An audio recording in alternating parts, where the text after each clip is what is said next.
بسم اللہ الرحمن الرحیم الحمد للہ والصلاة علی اہلہا لا سیما علی سیدنا و مولانا بالقاسم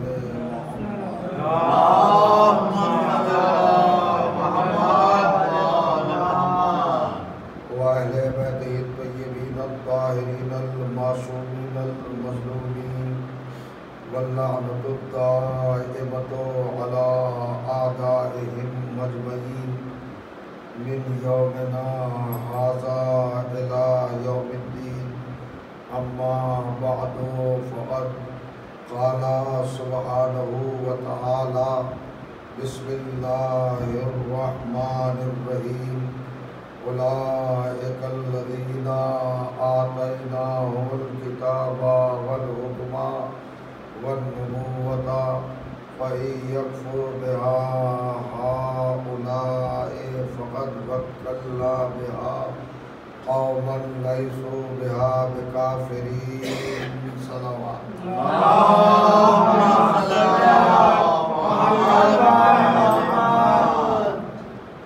برادران عزیز القدر، نظام ہدایت اور اس کے محافظین کے تعارف پر آپ کی پاکیزہ اور مقدس سماعتوں کی بارگاہ میں ہماری یہ متحر گفتگو جاری ہے۔ آج جس کے نویں مرحلے کی آغاز کی سعادت حاصل ہو رہی ہے، 8 روز تک قرآن مجید کی آیات کی بنیاد پر اور فرامین معصومین کی اساس پر جو گزارشات، جو معروضات اور جو افکار و نظریات اس موضوع کے تعلق سے آپ کی بارگاہ میں ہدیہ کرنے کی سعادت حاصل ہوئی، انہیں کو آگے بڑھاتے ہوئے آج کی یہ گزارش بھی نظر ہے۔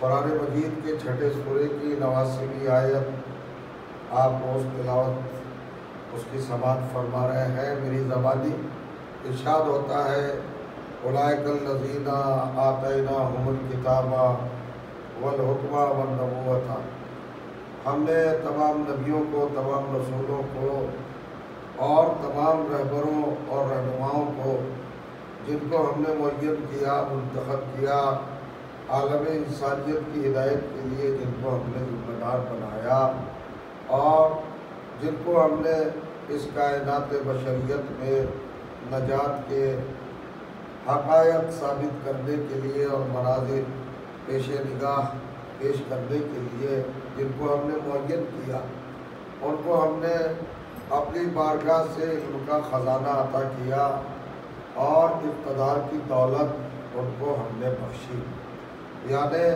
صاحب علم بھی بنایا اور ان کو صاحب اختیار بھی بنایا۔ یہ نبی، یہ رسول، یہ پیغمبر، یہ تمام کی تمام ہماری حجتیں، ہماری بارگاہ کے نمائندے، 2 شان، 2 علامتیں، 2 نشانیاں اور 2 صفتیں اپنی ذات میں پہلے سے رکھتے ہیں۔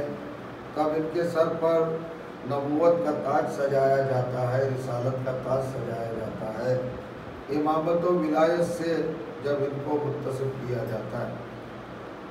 آپ کی خدمت میں نظام ہدایت اور ہادیوں کے عنوان پر سیر حاصل گفتگو تو نہیں ہو سکی، کچھ گوشے، کچھ شروع، کچھ پہلو ایک ادنا طالب علم کی حیثیت سے جو ممکن ہو سکا وہ بیان کیے۔ 2 دن سے محافظین نے نظام ہدایت اور ہادیوں کے مناصر، جن کو اللہ نے قرآن کی آیت کے دوسرے حصے میں متعارف کرایا، انٹروڈیوس کرایا، ان کے حوالے سے گفتگو ہے۔ تو عالم اسلام کا بچہ جانتا ہے کہ نبی، رسول یا اللہ کا جو بھی نمائندہ ہو وہ معصوم ہوتا ہے، وہ بے خطا ہوتا ہے، اس کے یہاں لغزش یا اس کے یہاں غلطی یا خطا کا امکان یا مسٹیک کی کوئی گنجائش نہیں ہوتی ہے۔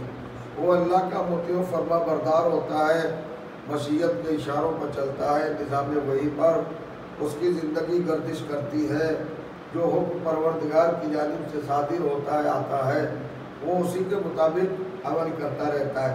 اس کا اپنا ذاتی عمل یا اپنی ذاتی رائے یا ذاتی خواہش نہیں ہوتی ہے، بلکہ وہ انسانیت کو اللہ کی راہ پر لانے کے لیے، نجات کے راستے پہ لانے کے لیے ادھر کے ڈائریکشن کا ہمیشہ منتظر رہتا ہے۔ جیسے جیسے ادھر سے اشارہ ملتا جاتا ہے، اللہ کی بارگاہ کا نمائندہ لوگوں کو اللہ کی مرضی سے، اللہ کی رضا سے اور اللہ کے احکام سے اور جو اس کو مطلوب ہے اعمال ان سے آگاہ کرتا رہتا ہے۔ لیکن نبیوں کی یہ شان، یہ اسٹیٹس، یہ رتبہ، یہ مرتبہ تو 73 کے 73 فرقے تسلیم کرتے ہیں، مانتے ہیں کہ ہر نبی معصوم ہوتا ہے، لیکن اللہ نے یہ کمال کیا ہے اس آیت میں کہ اس نے نبوتوں کے ناصروں کا تعارف کرایا اور ان کی ذات گرامی کا عرفان ہمیں اس عنوان سے، اس خوبصورتی سے اور اس حسن سے اور اس جمال کے ساتھ عطا کیا کہ طبیعتیں ہماری خود پاکیزہ ہو گئی اور مزاج ہمارے خود مطہر ہو گئے اور ہماری نظر میں اور نگاہ میں ایک کیف پیدا ہو گیا، ایک طاقت پیدا ہو گئی، ایک انرجی پیدا ہو گئی کہ ہم حقائق اور صداقتوں کو اچھی طرح پہچان لینے کے مستحق ہو گئے، صاحب استعداد ہو گئے۔ اب ہم اچھی طرح حق و باطل میں امتیاز کر سکتے ہیں۔ نبوت کا مددگار یا ان کا ناصر یا ان کا ہیلپر یا ان کا نگراں یا ان کا محافظ اس شان کا ہے تو آیت کا دوسرا ٹکڑا ہے، ترجمہ ہی کافی ہے، آگے بحث کی گنجائش ہی نہیں اللہ نے چھوڑی۔ کہیں انسان کو بولنے کا موقع اللہ نے چھوڑا ہی نہیں ہے۔ اگر واقعی قرآن پر مسلمان کا یقین ہے تو اب وہ بحث سے توبہ کرے گا، اپنے نظریات سے رجوع کرے گا اور جو اس نے اپنی جگہ پر طے کر لیا تھا رسالت کے ناصر و محافظ اور مددگار کے تعلق سے، حوالے سے، اور اس کے یعنی دیکھیے گا جناب ابو طالب براہ راست ہم دیکھتے کہ تاریخوں میں لکھا ہے، سب میں لکھا ہے، صرف بحث ایک نقطے پر ہے، ایک پوائنٹ پر ہے۔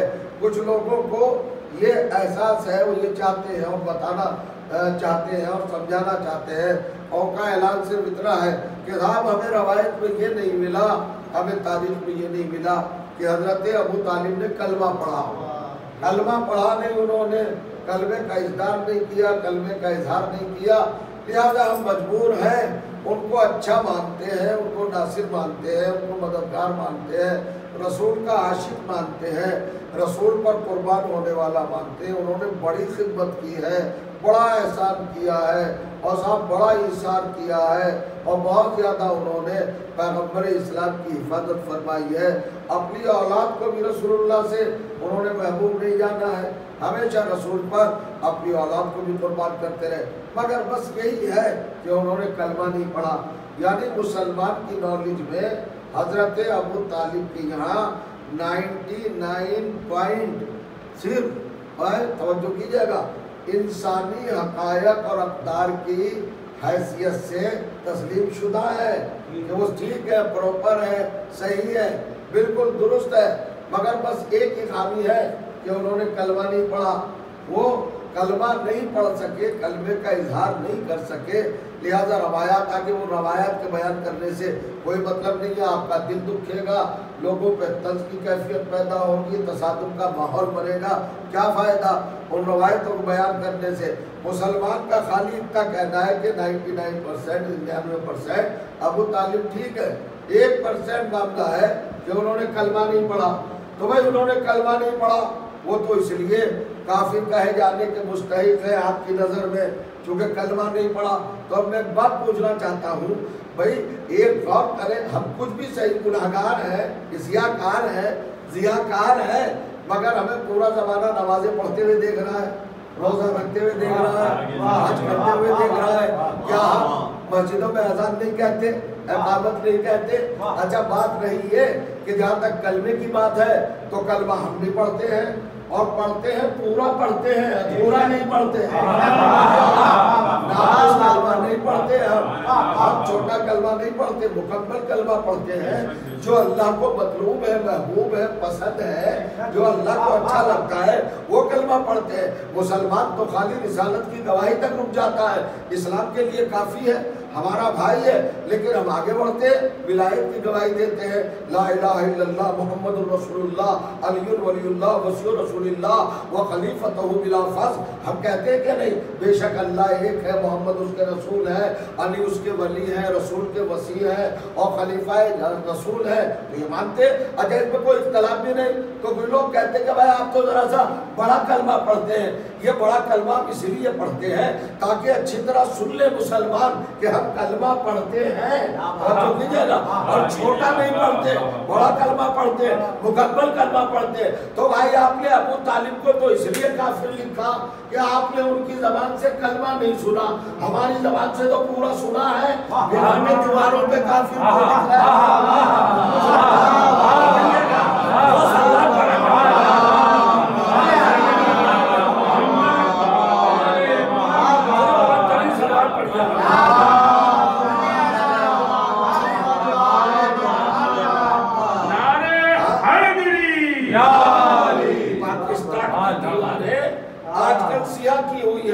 ہر دیوار پر لکھا ہے کافر کافر، شیعہ کافر، ہر جگہ پہ لکھا ہے. تو بھئی ہمیں کیوں کافر لکھ رہے ہو؟ ہم تو کلمہ پڑھتے ہیں، اذان بھی کہتے ہیں. چلیے آپ کا شکوہ تھا کہ حضرت ابو طالب کو ہم نے کلمہ پڑھتے ہوئے نہیں سنا، یہ بھی عجیب بات ہے. آج اگر اس روایت کو بھی دیکھا جائے تو یہ بھی کنڈم ہے، اس کا بھی کوئی وجود نہیں. ہوگا صاحب آپ پڑھتے تو ہیں، ولایت میں تو ہم بھی آپ کے شریک علی کو ولی تو ہم بھی مانتے ہیں، اور وسیع رسول تو ہم بھی مانتے ہیں. کتاب الوصیت ہزاروں کتابیں لکھی گئی عالم اسلامی کتاب الوصیت کے حوالے سے کہ علی میرے وصی ہے، میرے بعد میرا قرض علی اتاریں گے، جس کا میرے اوپر قرض ہو وہ علی کی طرف رجوع کرے. علی کو وصیت کی تو وصی رسول علی ہے. کتاب الوصیت بہت ساری لکھی گئی ہے عالم اسلام میں، شاید ہماری نالج نہیں ہے. علی کو وصی اور ولی تو سب نے مانا. اب ان کو ایک اعتراض ہم پہ ہوا کہ آپ علی کو خلیفہ بلا فضل کیوں مانتے ہیں؟ بھائی علی تو چوتھے ہیں اور آپ بلا فضل مانتے ہیں. بلا فضل کا مطلب جانتے ہیں آپ کیا ہے؟ اور چوتھے کا مطلب کیا ہے؟ چوتھے کا مطلب کہ جس سے پہلے تینان ہو، اور بلا فضل کا مطلب یہ ہے کہ درمیان میں کوئی نہ ہو، غیب نہ ہو، فاصلہ نہ ہو. یہ آپ الگ راہ نکالتے ہیں. جب علی چوتھے ہیں تو بلا فضل کیسے ہے؟ اور اگر بلا فضل ہے چوتھے کیسے ہے؟ تو اس میں بھی لڑنے کی کوئی بات نہیں. اس کا حل بھی خدا علی نے پیش کر دیا. دیکھیں احترام ایک اپنی جگہ پر ہے.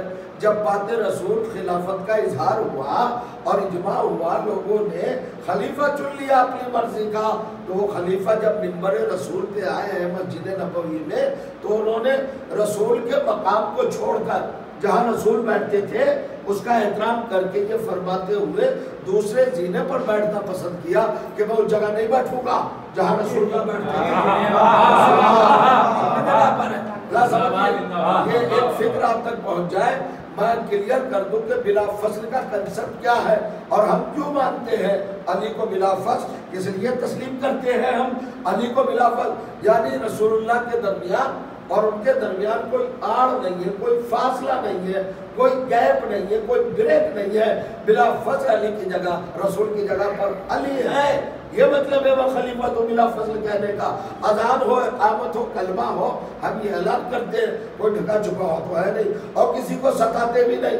اب آپ کہتے ہیں صاحب بلا فصل کیوں کہتے ہیں؟ تو پہلے خلیفہ جب آئے تو وہ رسول کا زینہ چھوڑ کر احتراماً تعظیماً، توجہ کیجیے گا، دوسرے زینے پر تشریف فرما ہوئے. اب وہ بھی رہے کچھ سال تک خلیفہ، ان کو بھی اللہ نے اپنی بارگاہ میں بلا لیا، وہ مر گئے. تو ان کے بعد دوسرے خلیفہ انہی کی رائے پر، انہی کے کہنے پر دوسرے خلیفہ چنے گئے. وہ آئے منبر رسول پر مسجد نبوی میں، انہوں نے وہ جگہ چھوڑی جہاں پر پہلے خلیفہ بیٹھتے تھے. یعنی اب دو زینے چھوڑے. پہلے خلیفہ نے رسول کے احترام میں رسول کی جگہ چھوڑی، اور دوسرے خلیفہ نے پہلے خلیفہ کے احترام میں دوسرا زینہ چھوڑا، وہ تیسرے پر بیٹھے. تو اس کا مطلب ہے کہ اسلام میں احترام کا کنسپٹ ہے، تعظیم کا نظریہ اسلام میں ہے اور خلفاء نے قائم کیا ہے. اب صاحب تیسرے خلیفہ ہے، دوسرے خلیفہ کے مرنے کے بعد انہوں نے ان کی جگہ کو چھوڑ کے وہ چوتھے زینے پر بیٹھے. اب منبر کے سارے زینے ختم، وہاں ختم ہو گئے، سب کے ساتھ ختم ہو گئے. اب علی کو چنا گیا خلیفہ.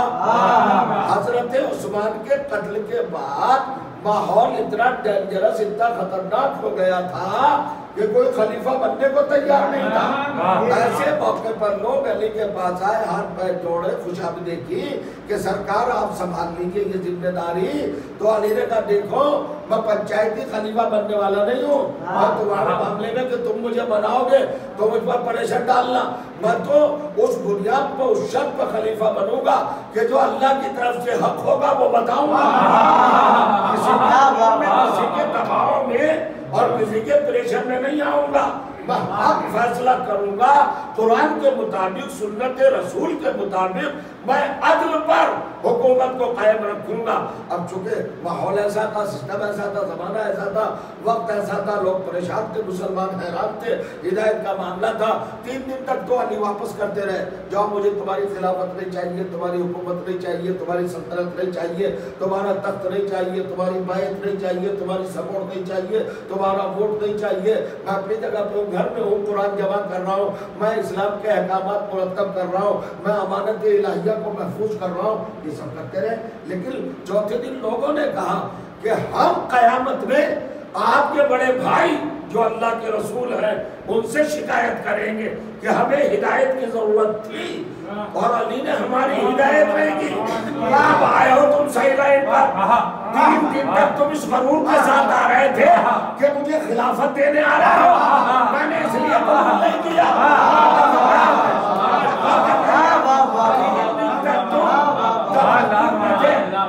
غرے میں تھے، اس گمان میں تھے، اس سوء ظن میں تھے، توجہ کیجیے گا، اس غلط فہمی میں تھے کہ تم مجھے خلافت دینے آ رہے ہو، لیکن میں بے نیاز تھا۔ جب تم اس نظریے کے ساتھ آئے کہ ہم علی کو خلافت دینے آ رہے ہیں تو میں نے ہاتھ نہیں بڑھایا، میں نے قبول نہیں کیا، مگر آپ تم آدمی کے بچے بن کے آئے ہو، تم نے کہا کہ ہمیں ہدایت چاہیے، یعنی آپ تم مجھ سے لینے آ رہے ہو۔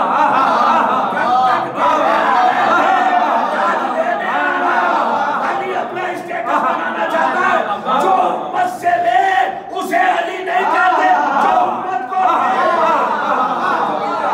سوال کرتے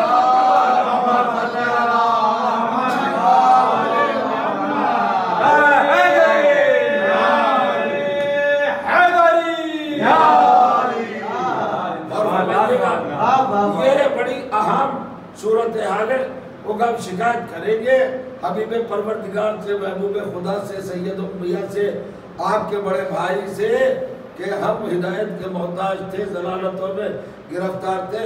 اس وقت بھی علی نے ہمارا ساتھ نہیں دیا، کمڑا اب کرو بیعت، اب تم صحیح نظریے پہ آئے ہو، 3 دن تک تم غلط نظریے پہ تھے، بیعت ہو گئی۔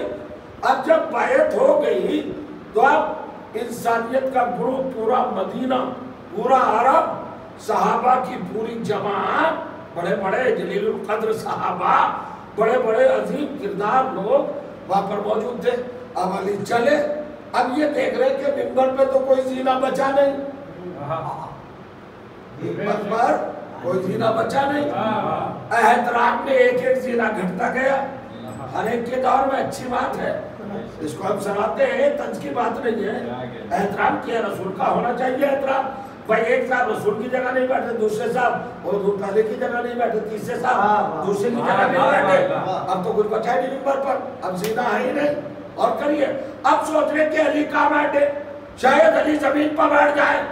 ارے بھائی زمین پر بیٹھنا کسی کے لیے جو کی جگہ پسری کی علامت ہوگی، تم یہ سمجھ رہے ہو کہ علی کو منبر بلندی دے گا؟ نہیں، دیکھیں ہم زمین پر بیٹھ جائیں تو پست ہے، کوئی زمین پر بیٹھ جائے تو پست ہے۔ لوگ سوچے تھے علی زمین پر بیٹھیں گے اور یہ تو ان سے پست ہو جائیں گے جو منبر پر بیٹھے تھے، تمہیں پتہ ہی نہیں کہ علی زمین پر بیٹھ کے بھی ابو تراب ہے۔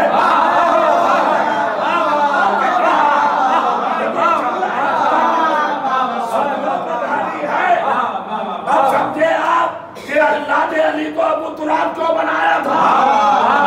اللہ علم غیب جانتا تھا کہ ایک نازک وقت آئے گا جب علی کو نیچا گرانے کے لیے، دکھانے کے لیے منبر کے زینے نہیں چھوڑے جائیں گے۔ لہذا علی زمین پر بیٹھیں گے تو لوگ کہیں گے کہ علی کی تو منزل ہی نہیں، مگر علی ہے ابو تراب، وہ زمین پر بیٹھ کے بھی محترم ہے، وہ زمین پر بیٹھ کے بھی بلند ہے، وہ زمین پر بیٹھ جائیں تب بھی مولا ہے۔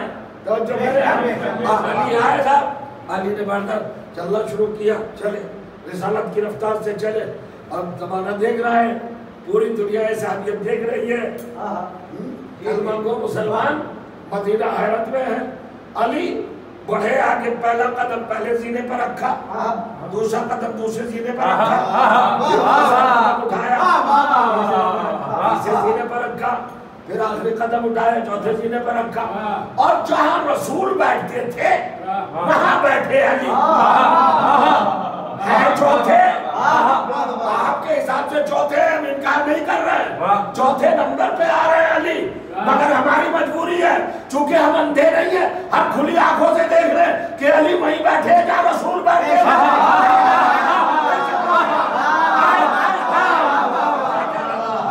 وہیں بیٹھے ہیں جہاں رسول بیٹھتے تھے. علی نے چوتھے نمبر پہ بھی بتا دیا, نمبر پہ کسی پہ بھی رکھو, ہوں خلیفہ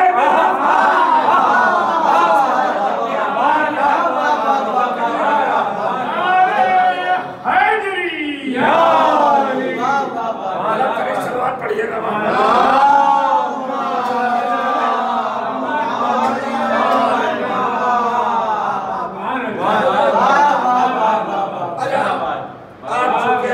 تھوڑا سا وقت کم ہے اس لیے آیات پیش کرتے ہوئے گھبرا رہا ہوں, کئی دعوان تقریر مسیح نہ ہو جائے اور وہ سمٹ نہ جائے. اب دیکھیں نا, ایک منزل اور علی آئے اور بیٹھے وہاں, خاص مقام رسالت نشست پیغمبر جو تھی منبر پر, علی وہیں بیٹھے تشریف فرما ہوئے. علی یہ نہیں پتا کائنات کو کہ منبر بنا ہی علی کے لیے ہے. اس سے پہلے منبر کا تصور تھا ہی نہیں. رسول اللہ مسجد نبوی میں خطبہ جو دیتے تھے وہ ایک کھجور کا درخت تھا, اس کے پاس کھڑے ہو کر ایک ستون تھا مسجد کا, اس مسجد کے ستون کے قریب کھڑے ہو کر ایک عصا تھا وہ لے کر دیتے تھے. منبر تھا, منبر کہاں تھا وہاں؟ خدا فرمایا منبر تو غدیر میں بنا.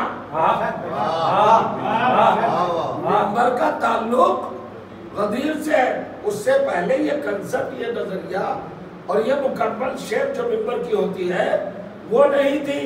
اب ذرا سا سمجھے, غور کریے گا. جیسی علی نبی کی جگہ پہ بیٹھے تو آج ہی بے چینی تھوڑا یہ لوگوں میں, بے چین طبیعت کے لوگ تو ہمیشہ سے ہیں, پریشان لوگ تو ہمیشہ سے. رسول اللہ پریشان رہے ایسے لوگوں سے جن کی طبیعتوں میں بے چینی تھی. ارے بھائی جنگ میں یہی سب کرتے تھے, اچھے اچھے موقعوں پر یہی سب ہوتا تھا, بے چین رہتے تھے, ڈرتے رہتے تھے, گھبراتے رہتے تھے. اللہ بھی بار بار کہتا تھا لا تحزن لا تحزن لا تحزن, مت ڈر مت ڈر. رسول کے ساتھ پھر بھی ڈر رہا ہے. بے چین اتنے ہیں, طبیعت کو بے چینی اتنی ہے کہ رسول جیسا رحمت اللہ العالمین موجود اور پھر بھی ڈر رہے ہیں. اللہ نے کئی دفعہ دل رکھے تو ان کو تسلی دی, دلاسا دیا کہ نہیں آپ ڈرنے کی ضرورت نہیں ہے, پریشان ہونے کی ضرورت نہیں ہے, مگر بے چین طبیعت ہے, کہاں ماننے والی ہے. یہاں بھی وہ تھے, وہ ٹولہ وہ گروپ مسجد میں بھی آ گیا. علی بیٹھ گئے. علی نے امت کے بکھراؤ کو اور امت کے انتشار کو سنبھالا.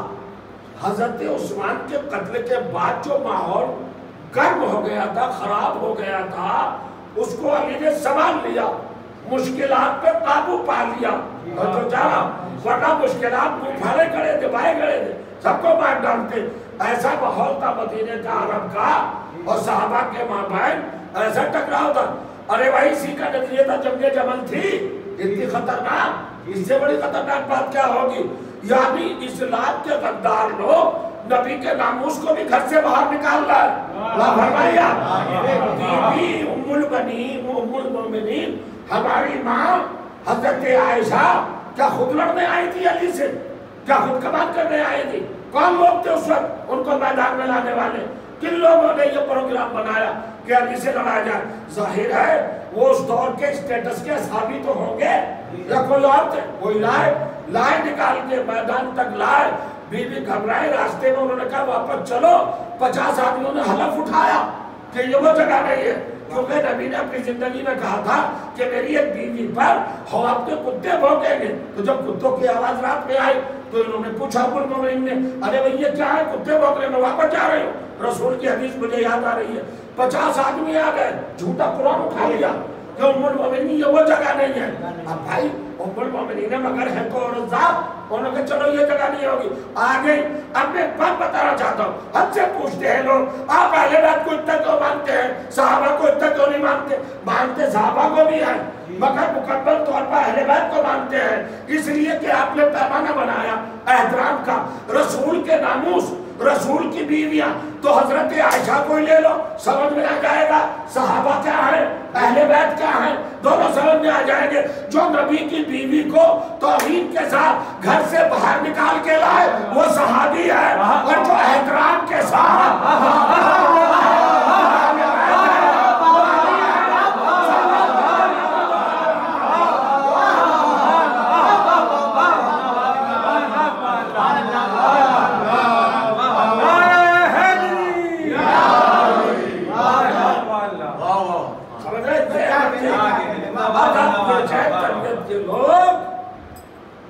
مستقیم فطرتوں کے لوگ وہاں بھی موجود تھے، وہ آپس میں کہانیاں چلنے لگی۔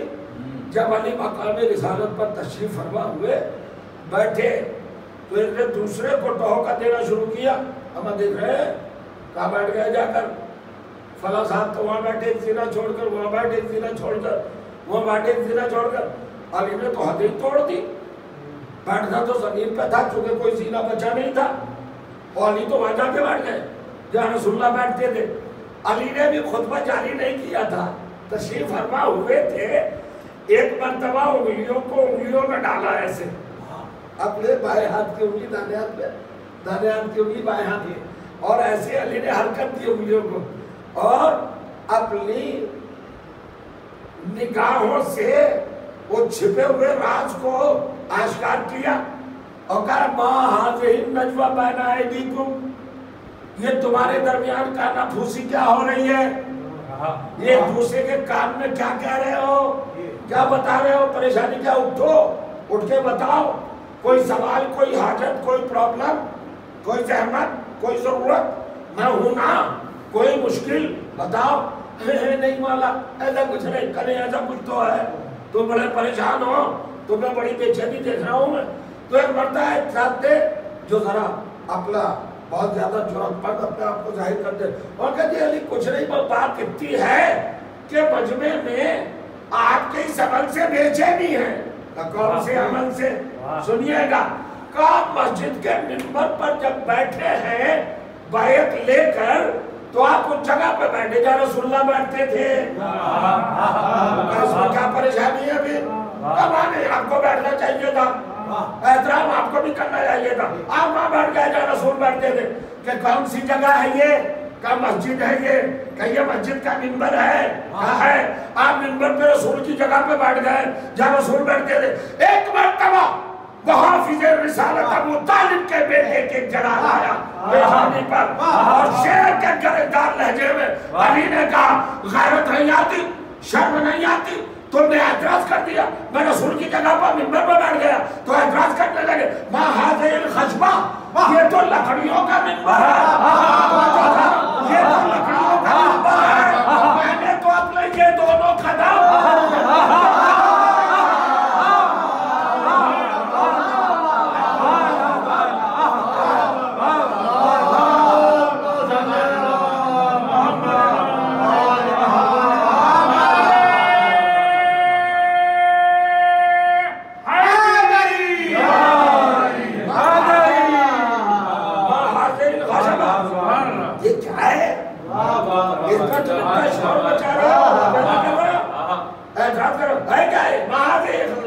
خشبہ کہتے ہیں لکڑی کو، خشب جمع، یہ کیا ہے؟ یہ تو ایک لکڑیوں کا انبار ہے، مجموعہ ہے، میں یہاں پہ آگے بیٹھ گیا تو پریشان ہو گئے۔ وَزَيْتُ بِقَدَمِيَّ هَاتَيْنِ عَلَىٰ كَتْفِ رسول اللہ، اس وقت تم اندھے ہو گئے تھے کیا جب میں اپنے دونوں قدموں سے نبی کے دوش پر کھڑا تھا؟ بتاؤ دوش رسول ہے میں یا منبر رسول؟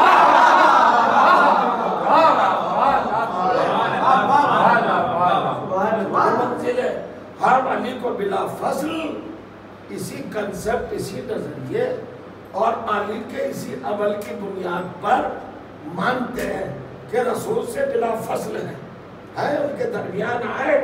ہم انکار نہیں کرتے، صحابیت سے انکار کرنا کفر ہے، ہم یہ مانتے ہیں، ہے نا. اور آپ صحابہ کو برا کہنا یہ کہاں کی منطق ہے، کہاں کی لوجک ہے؟ ارے لوجک منطق کیسی بات کر رہے ہیں؟ صحابیوں کو برا کہنا بےہودہ پن ہے، مسخرہ پن ہے، انسانیت کے خلاف ہے. ہم تو منبر رسول سے کہہ رہے ہیں کہ یہ تو قرآن سر میں اٹھا کے کہہ دیں. نبی کے صحابی کو برا کہنا یہ کفر ہے، شرک ہے. اللہ راضی نہیں ہوتا، رسول اللہ راضی نہیں ہوتے، علی کو اچھا نہیں لگتا، اہل بیت کو اچھا نہیں لگتا. صحابی ہونا کوئی معمولی بات ہے؟ اپنے خاندان کو چھوڑنا، قوم کو چھوڑنا، قبیلے کو چھوڑنا اور پھر رسول کا دامن پکڑنا اور اسلام میں آنا، اور یہ ساری باتیں صحابیت کا مرتبہ کوئی معمولی ہے؟ اور کریے صحابی جو صحابہ کو برا کہے واقعی وہ کافر ہے. ہم کہہ رہے ہیں، اعلان کے ساتھ کہہ رہے ہیں، میں اگر ایک جملہ کہوں گا آج، اب لڑنے کا زمانہ نہیں ہے، بڑا نازک دور ہے، بڑا بھیانک پیریڈ ہے. سمجھیے، سوچئے، دماغوں پر زور ڈالیے، سنت رسول کو اپنائیے، سنت صحابہ کو اپنائیے، سیرت اہل بیت کو اپنائیے، آپس میں بھائی بھائی بنیے، افتراق نہ کیجیے، ورنہ مٹ جاؤ گے، تمہارا نشان بھی نہ رہے گا، تاریخ میں کہیں ڈھونڈے بھی نہ ملو گے. زمانہ اس وقت تمہارے مخالفت میں اکٹھا ہو رہا ہے. اسرائیل، یہودیت، تو جو چاہ رہا ہوں سارے بڑے بڑے دشمن، منافق، مشرک، کافر سب تمہارے خلاف ہو رہے ہیں. کعبہ گرانے کی سازش ہے، روزہ رسول کو منہدم کرنے کی سازش ہے، بیت المقدس کو بالکل ختم کرنے کی سازش ہے. تھرڈ ٹیمپل بننے جا رہا ہے، دجال کی حکومت لانے کے موڈ میں ہے. اور کریے گا، اور آپ آپس میں لڑ رہے ہیں، آپس میں لڑ رہے ہیں، آپس میں لڑ رہے ہیں. دیکھا آپ نے کیا کیا بھیانک کیفیتیں ہو رہی ہیں پاکستان میں، جس کو اسلامی ملک کہتے تھے آپ، شرم نہیں آتی آپ کو؟ اسلامی ملک بھی کہتے ہو اور وہیں پر مسلمانوں کو ظلم بھی کرتے ہو اور زیادتی بھی کرتے ہو. ارے بھائی، کسی کو ستانا، کسی کو مارنا، کسی کو قتل کرنا اسلام میں کہاں اجازت دی ہے؟ جس نے ایک نفس کو قتل کیا اس نے پوری کائنات کو قتل کیا، قرآن یہ کہتا ہے. اور جس نے ایک نفس کو بچایا اس نے پوری کائنات انسانیت کو بچایا. یہ قرآن کا اصول ہے. آپ تو قرآن کے موافق بھی نہیں چل رہے. ان کا نہیں. دیکھیے صاحب، اس آدمی نے صحابی کو برا کہا ہے تو اس آدمی کو چھوڑ دو. پوری ملت کو کیوں مار رہے ہو؟ پورے ملک میں کیوں خرمشات پہنچا رہے تھے؟ جس نے برا کہا تم تو ہمیشہ سے کہتے آ رہے ہو. ہم سے کہتے ہو کہ صاحب وہ یزید نے امام حسین کو قتل کیا. آپ سے کیا مطلب؟ اللہ نمٹ لے گا. تو کسی نے صحابی کو برا کیا، تم سے کیا مطلب؟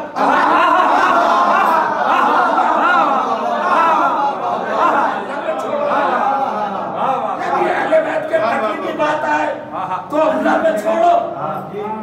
مگر ہم یہ نہیں کہتے، ہم یہ نہیں اجازت دیتے کسی کو کہ وہ برسر عام دوسروں کے سامنے کسی کو برا کہے، مقدسات اسلامی کی توہین کرے.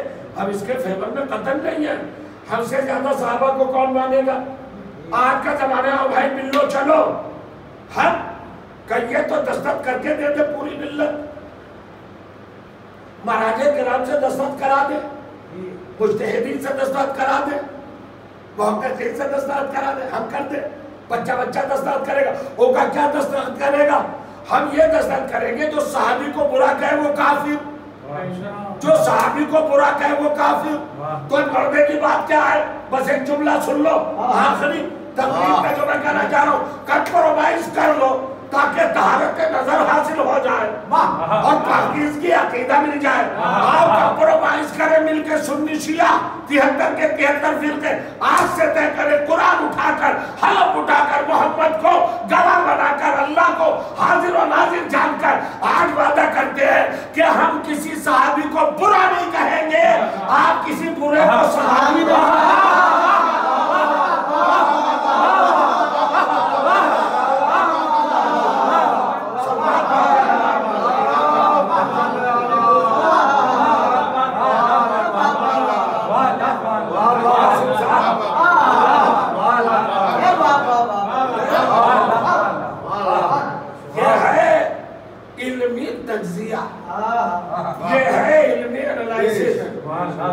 صحابہ کو مانیے کون کہتا ہے؟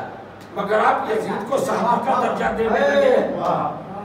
آپ یزید کو صحابی کا درجہ دینے لگے، پھر تو شیطان بھی اللہ کا صحابی ہو جائے گا، کیا فائدہ اس میں؟ ارے بھائی وہ رہتا تھا وہاں، تو صحابی ہونا شرف نہیں ہے، ان کے کارنامے، ان کا کردار، ان کی وہ قوت ہے جس سے انہوں نے جہاد کیا اور حق کو اپنایا، اس کیفیت کو صحابہ کی سلام۔ ہمارے خاندان کے خاندان ان پر قربان ہو جائیں۔ ہمارے یہاں تو بڑے بڑے کرداروں نے، بڑی بڑی شخصیتوں نے اور بڑے بڑے، دیکھیے آپ محققین نے اپنی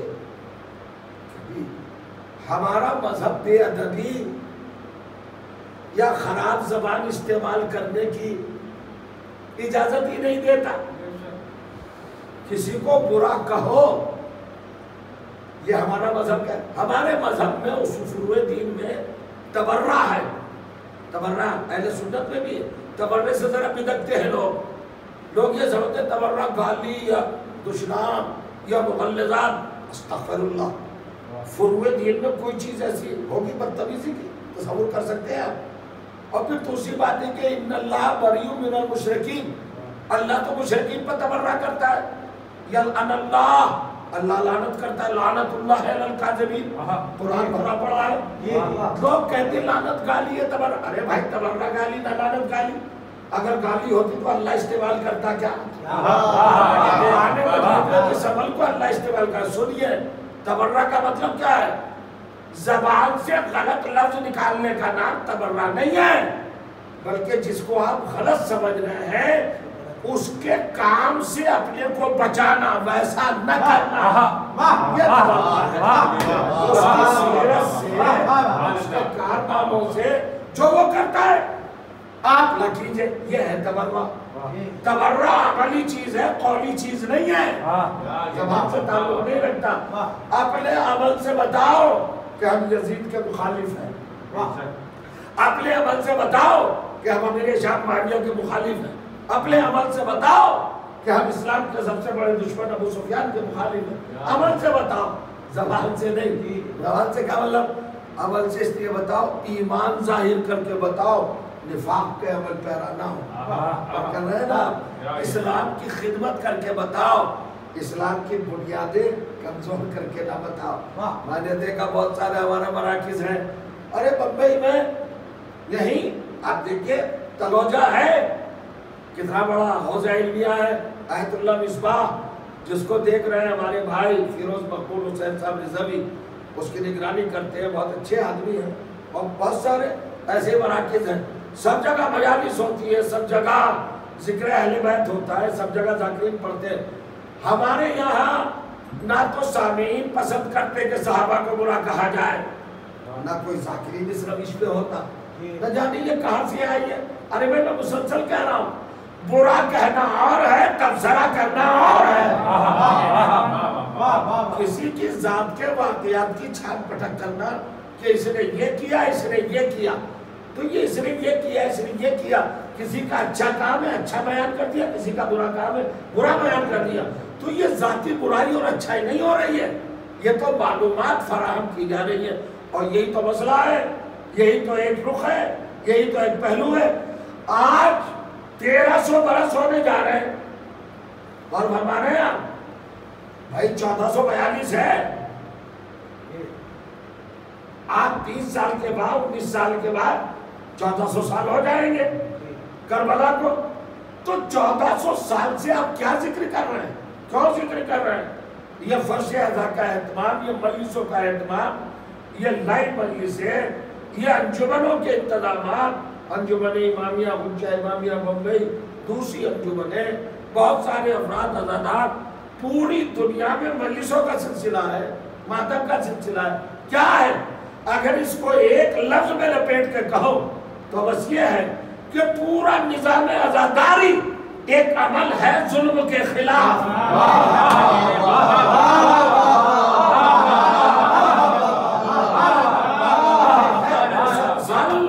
احتجاج ہے، اب نام کسی کا لینا نہیں، ظلم کی کیٹیگری میں جو آ جائے عزاداری اور عزادار اس کے خلاف، کوئی بھی ہو. اب ہم یہ نہیں دیکھیں گے اس کی نسبت کیا ہے. اللہ نے نہیں دیکھی نسبت. اگر نسبتوں کا احترام ہوتا قرآن میں تو رسول کا چچا سب سے زیادہ عزت والا ہوتا ابو لہب. لیکن قرآن میں بتا دیا وہاں تقوی ایمان دیکھا جاتا ہے. کربلا میں یہی. اور آج تو 10 سفر ہے, آج تو قیامت کی تاریخ ہے. آپ نے دیکھا میں نے مجلس کا آغاز کیا, آج میرے سر پہ ٹوپی نہیں ہے. کیوں نہیں؟ مجلس پڑھ کے ہماری ایک تہذیب ہوتی ہے. آج اس بچی کی شہادت کا دن ہے جس نے ظلم کو لرزا دیا. ظلم سمایا تھا ہم ڈرا دیں گے سکینہ کو, ہم دہشت میں لے آئیں گے اس بچی کو. ذرا دیکھیے انتہا ظلم کی انتہا دیں گے. ٹھیک ہے آپ کا اختلاف تھا خلافت پر, امامت پر, یا تخت پر, یا دولت پر ہوگا.